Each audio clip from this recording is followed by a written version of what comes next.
fascina, atrai e sempre exerceu um grande fascínio na nossa imaginação. Sempre cercada de mistérios, lendas e crendices.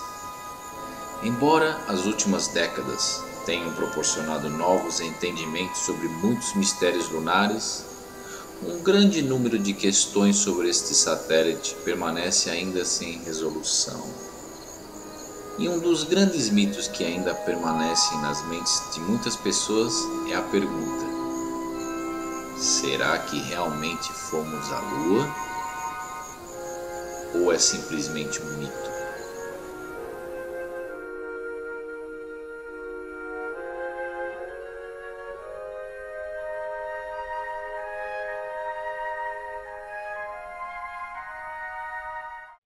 But why, some say, the moon? Why choose this as our goal? And they may well ask, why climb the highest mountain? Why, 35 years ago, fly the Atlantic? Why does Rice play Texas? We choose to go to the moon.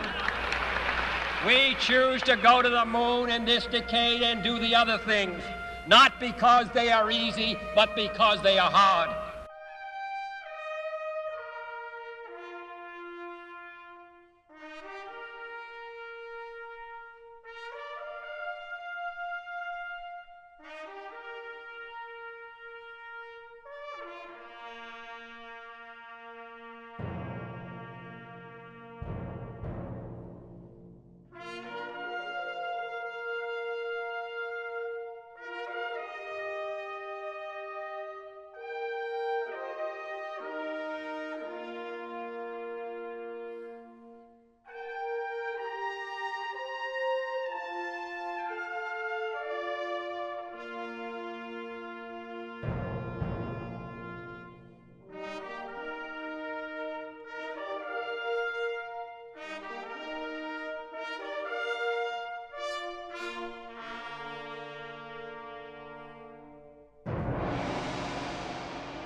This is Apollo Saturn Launch Control. We passed the 6-minute mark in our countdown for Apollo 11, the flight to land the first men on the moon.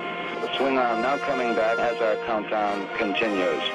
Skip Chauvin informing the astronauts that the swing arm now coming back. We'll be coming up in the automatic sequence about 10 or 15 seconds from this time. The vehicle starting to pressurize as far as the propellant tanks are concerned, and all is still go as we monitor our status for it. Firing command coming in now. We're on an automatic sequence as 35 seconds. The third stage completely pressurized. T-minus 60 seconds. Neil Armstrong reported back when he received the good wishes. Thank you very much. We know it will be a good flight. 5 seconds and counting. We are still go with Apollo 11. 30 seconds and counting. Astronauts report it feels good. T-minus 25 seconds. 20 seconds and counting. T-minus 15 seconds. Guidance is internal. 12, 11, 10, 9. Ignition sequence start. 6, 5, 4, 3, 2, 1, 0. All engine running. Liftoff. We have a liftoff. 32 minutes past the hour. Liftoff on Apollo 11. Tower clear. We got a roll program. Neil Armstrong reporting the roll and pitch program, which puts Apollo 11 on a proper heading.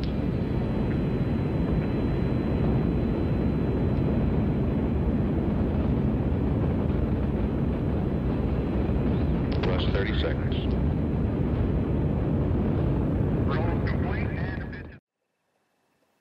E aí, tudo bem, gente? Espero que tiveram uma boa semana, estou de volta aí. Hoje a gente vai falar sobre um assunto assim de lunático, né? De malucão. Ou seja, a Lua. Muita gente se pergunta sobre a Lua. Será que a gente já foi para a Lua? Será que não foi tudo feito em estúdio pela NASA? Será que não foi falsificada a viagem à Lua? Será que o homem realmente pisou na Lua? É o que a gente encontra por aí na internet, muitas teorias da conspiração. em relação à viagem do homem à Lua. Bom, mas antes disso a gente vai comentar um pouquinho sobre a Lua. A Lua sempre exerceu uma grande fascinação na nossa cabeça. Quando a gente olha para aquele céu de lua cheia, né? A gente logo lembra do lobisomem, aquelas histórias de horror, né? De gente ficando maluca sob a influenciação da Lua, de gente se transformando em lobisomem, aquela coisa toda, né? Mas enfim, a Lua exerce uma outra grande influência na Terra. A influência gravitacional, que é responsável pelas nossas marés, né? Sem a Lua, nossas marés seriam um pouco mais suaves, né? Ou seja, não teria uma grande diferença entre a maré alta e a maré baixa, porque a força gravitacional que o Sol exerce sobre nós é muito menor em relação à Lua, né? Sem falar que existem outros ciclos na Terra, como por exemplo as plantações, o crescimento de plantas na Terra, que seguem os ciclos lunares, por exemplo, migrações de certos animais, por exemplo, a migração da lagosta no oceano, seguem ciclos lunares, que são ciclos que ocorrem a cada 28 dias. Então ela sempre exerceu essa fascinação na cabeça da gente, né? E a Lua é um satélite completamente diferente se a gente comparar nosso satélite em relação a outros satélites no sistema solar, outros planetas. A Lua em relação a outros satélites no sistema solar, é um satélite muito grande em relação ao planeta que ela orbita, ao planeta que ela gira. Ou seja, a Lua ela tem uma proporção muito grande em relação ao tamanho da Terra. Se a gente vê outras luas por aí, luas do planeta Júpiter, outras luas. Então, essa proporção enorme em relação à Terra faz com que muitos pesquisadores astrônomos chamem o nosso planeta de um planeta binário. Ou seja, é quase que nenhum planeta orbitando a Terra, e não somente um satélite. Então, o que a gente pode começar a falar? Que a Lua não só exerce um grande mistério na cabeça do homem, mas também é um grande mistério a Lua estar por aí, do jeito que ela está. Por quê? Primeiro, a Lua possui uma órbita circular, ou seja, a maioria das outras luas e planetas possuem uma órbita quase que um ovo, mas a nossa Lua não é circular. Então, para ter essa órbita, fica muito difícil se a gente desenvolver duas teorias que foram desenvolvidas no passado, que é a teoria da Lua ser capturada, né, ou até expelida da Terra em relação a uma colisão de um grande corpo com a Terra no passado. O que eu quero dizer? Para ter uma órbita circular, as chances são quase 1 em 1 bilhão para ocorrer. Porque do jeito que ela está aí, a órbita é como se fosse a órbita de um satélite artificial. Quer dizer, existe um mistério sobre a Lua que a gente vai discutir em outros programas. E essa ideia de que a Lua foi capturada na Terra também é quase improvável, porque a chance de ela desacelerar sem colidir com a Terra são quase que impossíveis de ocorrer. E de ser expelida também e manter essa órbita circular também são quase que impossíveis. Se a gente colocar até num simulador, num programa de computador. Mas enfim, aí o que a gente tem? A história do programa espacial, gente. Mas antes de falar sobre o desenvolvimento do programa espacial, a gente tem que ver que existe desenvolvimento de duas coisas em paralelo. A gente tem o desenvolvimento da aviação e o desenvolvimento do foguete. Ou seja, a aviação, a gente encontra o quê? O desenvolvimento do avião, desde a época de Santos Dumont. Aí você vê na Primeira Guerra Mundial os aviões sendo utilizados na guerra. Você vê, enfim, o desenvolvimento do avião na Segunda Guerra Mundial. Aí depois a gente vê o desenvolvimento do avião a jato, por exemplo, que começou a ser desenvolvido até no final da Segunda Guerra Mundial pelos alemães, né? Inclusive você vê em 1947 a famosa quebra da barreira do som, com a utilização de um avião pelo comandante Chuck Yeager, né, em 1947. Bom, aí a gente tem o desenvolvimento dos foguetes, que começou há muito tempo atrás, lá pelos idos de 1927, com o primeiro foguete líquido sendo lançado, né? Aí a gente tem depois a Primeira Guerra Mundial, com algum tipo de lançamento de foguete, né? E a grande Segunda Guerra Mundial, que a gente vai encontrar as bombas V1 e V2, daquele famoso cientista, o pai do foguete, Wernher von Braun, um alemão, que ele, com as bombas V1 e V2 eram bombas de grande alcance e de grande força destruidora, quer dizer, era um foguete. Inclusive, muitas cidades foram bombardeadas pela bomba V2, como Londres, por exemplo. Muitas pessoas perderam sua vida com a utilização desse foguete na Segunda Guerra Mundial, né? Mas enfim, aí depois a história do foguete ela segue adiante e a gente vai ver com o fim da Segunda Guerra Mundial, muitos cientistas alemães eles são presos e são divididos em dois grupos. Um grupo vai parar na Rússia e outro grupo, o projeto secreto chamado clips de papel, né? Paperclip em inglês, né? No caso, vão parar nos Estados Unidos. Então, Wernher von Braun, o pai do foguete, vai parar o quê? Nos Estados Unidos e subsequentemente na NASA.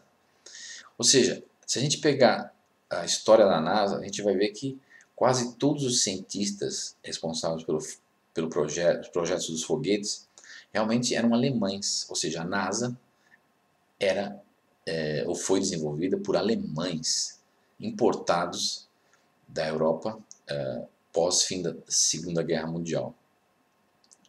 Mas enfim, aí que acontece? A gente vai ter o quê? Com a história do programa espacial, a gente vai ver que em 1957, 4 de outubro, a gente viu o lançamento do Sputnik, o satélite artificial, realizado pelos russos. Aí, subsequentemente, a gente vai ver animais sendo mandados para o espaço, como a cadela laica, por exemplo, macacos. E aí, então, começa a corrida espacial. A gente vai ver, então, o lançamento do primeiro homem ao espaço, Yuri Gagarin, com o foguete Vostok 1, em 12 de abril de 1961. Ou seja, o primeiro homem a ir para o espaço era um russo, Yuri Gagarin. Subsequentemente, a gente vai ver, então, depois, a corrida espacial sendo iniciada, com o projeto Mercury, em 1959 a 63, onde os americanos se utilizam do foguete Atlas para mandar o seu primeiro astronauta americano para o espaço, Alan Shepard. Subsequentemente, depois do projeto Mercury, o projeto Mercúrio, a gente vai ver o projeto Gemini, que é um projeto que é uma espécie de ponte de ligamento entre o projeto Mercúrio e o projeto Apollo, para mandar o homem à Lua. E o programa Gemini começa em 1965 e vai até 66, até apelidado como pulo de pulga, né? Porque os russos, com o Vostok 1, um foguete muito mais robusto e poderoso, nesse momento estavam na frente do programa espacial. Então aí, gente, depois a gente vai ter o projeto Apollo, que a gente tem Apollo 4, 5, 6, mas a partir da Apollo 7 ocorre o primeiro voo tripulado ao redor da Terra, para testar realmente a nave em si. O projeto Apollo é baseado no foguete Saturno V, é um foguete muito poderoso, que mandou o homem à Lua. E aí a gente vai ter e Apollo 11, que coloca finalmente o homem à Lua, onde Neil Armstrong pisa na Lua. Mas aí muita gente se pergunta, será que é verdade isso? Será que ele pisou na Lua mesmo? Será que a gente foi para a Lua, gente? Será que tudo isso não foi encenado em estúdio? Bom, para responder essa pergunta e quebrar esse mito da conspiração, eu fui atrás de muitas fontes de informação. Não só em livros, internet, entrevistei pessoas, fui atrás de pessoas que trabalham com Stanley Kubrick, porque a gente vê por aí na internet pessoas colocando essa conspiração relacionada àquele filme que fizeram há pouco tempo, dizendo que Stanley Kubrick criou tudo em estúdio, como ele fez aquele filme 2001 Odisseia no Espaço, né? Então eu falei com um cameraman que trabalhou com ele nos anos 70, Douglas Milson, né? Que fez inclusive aquele filme O Iluminado de Jack Nicholson, né? A gente conversou um pouquinho e ele realmente acredita que fomos à Lua e que Stanley Kubrick não fez isso realmente em estúdio e que isso realmente é um mito. Mas aí a gente se pergunta, quantas pessoas estavam envolvidas no projeto Apollo? Veja bem, gente, 400 mil pessoas envolvidas no programa Apollo. Um gasto de 50 bilhões de dólares do governo americano. E tem muita gente aí que diz que isso tudo foi feito justamente para trazer uma certa moral para o povo americano, trazer uma certa inspiração, ou seja, uma motivação para o povo americano que na época, no final dos anos 60, 69, 70, estavam desmoralizados com a guerra do Vietnã. Mas será que isso é verdade? Será que isso tudo foi encenado, isso tudo para trazer uma outra perspectiva para o povo americano? Ou isso é um mito? 400 mil pessoas envolvidas no projeto Apollo, entre engenheiros e outras pessoas de forma indireta. Será que todas as pessoas realmente não viram nada? Realmente o programa foi simulado, foi inventado, foi feito em estúdio, falsificado? Eu acho que é até que meio impossível isso, gente. Quase que impossível. Mas aí, então, em que é baseado esse mito que a gente não foi na Lua? Bom, primeiro, as pessoas falam, se os astronautas forem para o espaço, a radiação, aquele famoso cinturão de radiação que é Van Allen, que em inglês é Van Allen Belt, ela mataria os astronautas de tanta radiação se eles fossem expostos. Mas isso é um mito, gente, porque a radiação nessa região ao redor da Terra, no espaço, é uma radiação que, se a gente é exposta, se formos expostos, por exemplo, algumas horas, isso não é suficiente em termos de quantidade de radiação para nos matar. Para vocês terem uma ideia, os astronautas eles tiveram o equivalente em radiação o que a gente tem quando a gente faz uma radiografia ou tira um raio-x em um hospital. Essa exposição foi muito rápida. Pra vocês terem uma ideia, para ir até a Lua e voltar, demora-se 4 dias para ir e 4 dias para voltar a viagem toda. Quer dizer, não é muito tempo sob a radiação. Se bem que a gente sabe que as radiações provenientes de tempestades solares podem até matar se estivermos no espaço no momento que elas ocorrem. Porque, aliás, elas quase ocorreram em um dos programas Apollo. Se a gente realmente for exposto sem nenhum tipo de proteção contra as radiações solares, quando há essas explosões, essas tempestades solares, realmente a gente corre um sério risco e um sério perigo. Mas, felizmente, isso não ocorreu no projeto Apollo. Inclusive, viagens mais longas, como viagens a Marte, talvez, a gente vai ter que descobrir um jeitinho de se proteger dessas radiações quando tivermos essas tempestades magnéticas solares, né, no caso. Bom, enfim. Aí o pessoal da teoria da conspiração vem com essas outras ideias do tipo, mas a gente vê aquelas fotos dos astronautas como fotos número AS 1468 94 87 que mostram as sombras dos objetos não sendo paralelas nas fotos. Aí eles falam o seguinte, bom, se a sombra de vários objetos não são paralelas, ou seja, elas não se mostram no chão de maneira paralela, então a gente tem o quê? Diversas fontes de luz, como num estúdio, né, de cinema. Mas será que isso é verdade? Não é bem assim que funciona. Elas ficariam paralelas às sombras no chão se o chão fosse totalmente plano. E isso ocorre na Lua? Não. Se a gente colocar um modelo...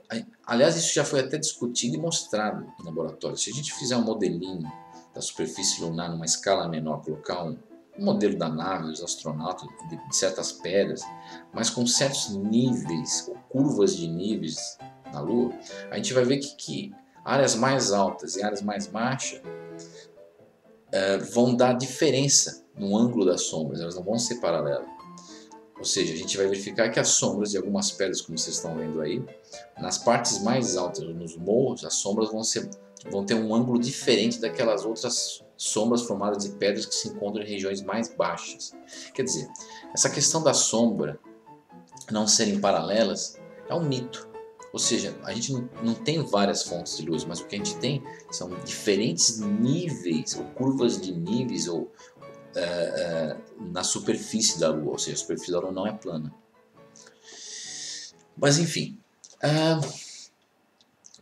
outra coisa, existe um outro mito nas fotografias em que a gente vê um astronauta descendo da escada da nave contra a luz. Ele está na parte oculta da nave em relação à luz solar, ou seja, do outro lado, formando na parte sombria. Aí as pessoas falam, mas quando ele desceu, a foto que foi tirada deveria estar totalmente escura. porque o Sol estava do outro lado da nave e as costas dele estão iluminadas. Por que será isso? Porque existem outras fontes de luz, é um estúdio? Não. O que fosse verificado, que por exemplo, a constituição da superfície lunar, gente, a gente quando olha no céu, a gente não vê aquela lua cheia bonita, iluminada. Por quê? Porque a luz solar bate na lua e reflete. O material que é formado da lua é um material de alto teor de reflexão, alto nível de reflexão. É um material chamado rigolito, ou regolith em inglês, né, no caso, que reflete mais ou menos 7 a 10% da luz no seu albedo. Albedo é o quê? A porcentagem de reflexão da luz. Então, quando o astronauta desce na escada, as costas dele, que ao invés de estarem escuras, porque ele está na parte oculta contra o Sol, elas se encontram iluminadas, mas pela reflexão da luz que bate no chão e reflete nas costas dele. Ou seja, o material que é formado na lua, o rigolito, que rigo, seria a definição, a palavra rigo, em grego quer dizer o quê? Colchão, cobertor. Lito quer dizer pedra, ou seja, um cobertor de pedra. É um material formado da fragmentação de várias pedras na Lua. E esse material, no caso, é um material de alto teor de reflexão. E aí o que acontece? Há uma reflexão do chão nas costas do astronauta, como vocês estão vendo na foto aí. Então, outro mito que cai por terra. Ou seja, as costas do astronauta elas são iluminadas, as costas dele são iluminadas pela reflexão do chão, da luz que vem do chão e não da luz que vem do Sol. Aí existe um outro mito, gente, também. Por exemplo, lembra quando Neil Armstrong enfia a bandeira no chão, assim, finca a bandeira, aí ele deixa a bandeira tremula assim, ela ondula, né? Aí as pessoas falam, ó, tá vendo? Ó lá, tem ar na Lua. Não é bem assim, gente. Foi provado numa câmara a vácuo, por exemplo, eu vi o teste da câmara a vácuo, quando é feito na NASA. Se a gente colocar uma bandeira dentro da câmara a vácuo, tirar todo o ar, aí o que a gente encontra? A gente não encontra resistência no ar. Então fez dois tipos de testes. Se você colocar uma bandeira onde tem ar e mexer ela e soltar, a bandeira vai ondular um pouquinho e pelo momento, ou seja, pelo impulso, ela vai ondular um pouquinho e parar, porque ela encontra a resistência do ar. Se você fizer esse movimento na bandeira americana que o astronauta enfiou na Lua, por exemplo, dentro da câmara a vácuo na Terra e soltar, você vai verificar que a bandeira ela ondula muito mais. Por quê? Porque ela não encontra a resistência do ar, ou seja, o momento dela é muito maior, o impulso. Ela vai ficar ondulando muito mais tempo sem ar do que com ar. E é por isso que a gente vê a bandeira, quando ela é fincada na Lua, ondular por vários segundos. Por quê? Pela ausência de ar, ou seja, pelo vácuo, ela não encontrando resistência, ela vai ter um momento, um impulso muito maior. Ou seja, a continuidade do balanço dela vai ser muito maior. Então, é um outro mito que cai por terra, gente. Aí, lá vem o pessoal da conspiração, né? A teoria da conspiração. Mas, pô, e aí, no caso, quando o homem pisa na Lua, por exemplo, o que acontece? A gente tem uma pegada do Neil Armstrong, uma pegada bem consistente, como vocês estão vendo aí na tela. Mas aí, para ter essa pegada consistente, então teria que ter umidade na Lua, e não seria vácuo. Será que isso é verdade? Quando a gente pisa, por exemplo, a gente vai na praia, pisa na areia, não forma aquela pegada bem feitinha, né?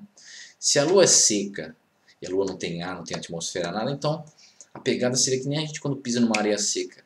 Ela não fica realmente impressa, visível, ela se desmancharia. Então, será que isso não foi feito em estúdio, gente? Aí provou-se o quê?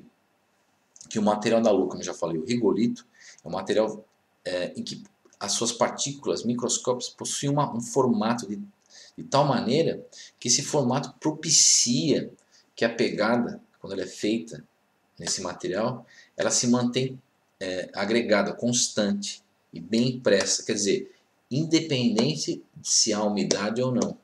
Isso foi provado até em laboratório aqui na Terra. Quer dizer, é outro mito que cai por terra. Aí muitas pessoas vêm e falam, bom, a gente já viu aqueles astronautas pulando na Lua, né? Pulando, como vocês estão vendo aí no vídeo, né? Pulando.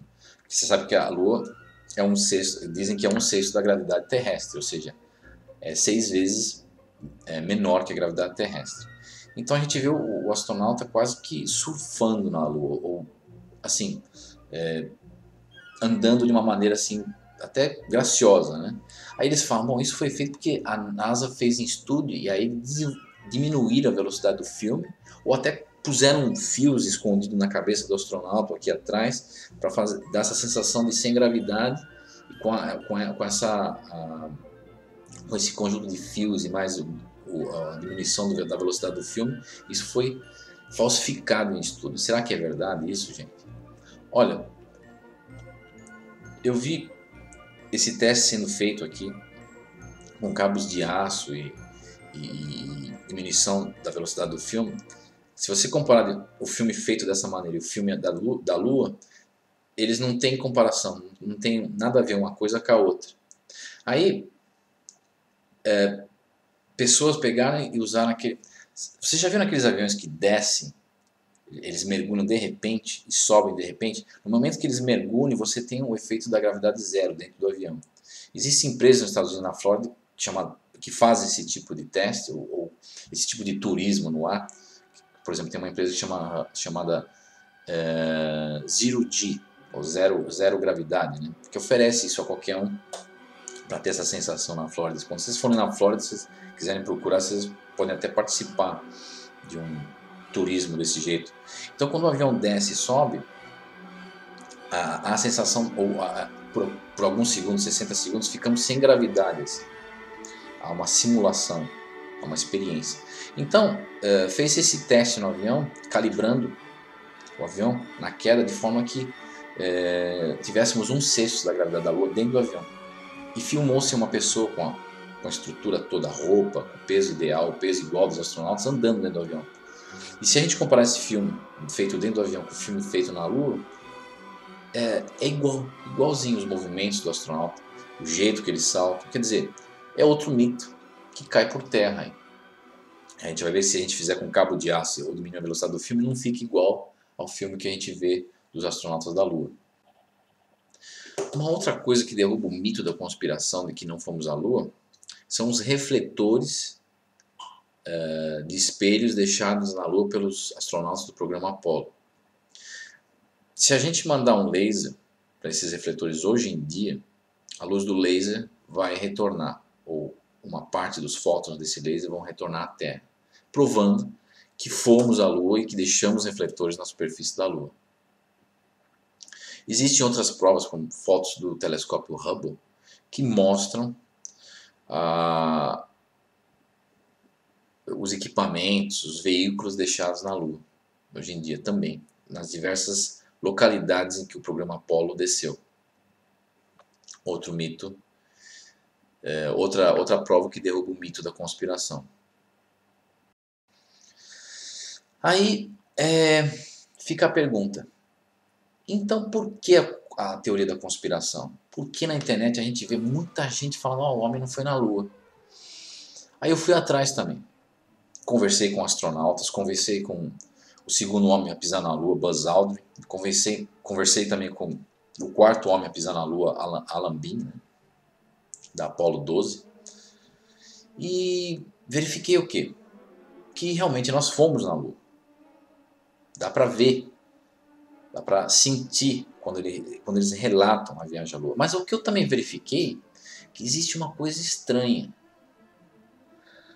Aí eu fui atrás e aí comecei a investigar. Então eu descobri o seguinte, que a teoria da conspiração, que não fomos à Lua, é uma teoria para distrair a cabeça das pessoas. Colocar as pessoas focadas nesse assunto e não realmente o que aconteceu na Lua. Talvez se criou a teoria da conspiração que não fomos à Lua, gente, para realmente cobrir, esconder pelo menos 30 ou 20% daquilo que foi visto na Lua ou que não podemos ver, ou que a sociedade ou o público não pode saber. Que talvez na Lua existam coisas, estruturas. Bom, talvez existam vestígios de civilizações antigas. E se a gente pegar as fotos dos programas Apollo, a gente vai ver que existem certas discrepâncias realmente. mas que tais discrepâncias são talvez retocagem nas fotos, que foram feitas de maneira a cobrir, esconder certas coisas que as fotos jamais poderiam ter sido abertas ao público. Mas isso fica para um outro assunto, gente, um outro programa que eu vou falar realmente a verdadeira faceta da Lua e o que realmente os astronautas acharam na Lua. Inclusive, isso é um resultado não só de pesquisas, como uma conversa que eu tive com alguns astronautas do programa Apollo, né? Mas isso fica para a próxima, gente. Espero que tenham uma ótima semana. Façam suas perguntas, né? E dê um joinha no meu vídeo aí. E subscrevam-se no meu canal, ajudando o Terra Oculta a seguir adiante nessa jornada de investigação sobre o mistério, sobre o inexplicado, sobre o oculto. Até mais a próxima semana e tudo de bom, gente.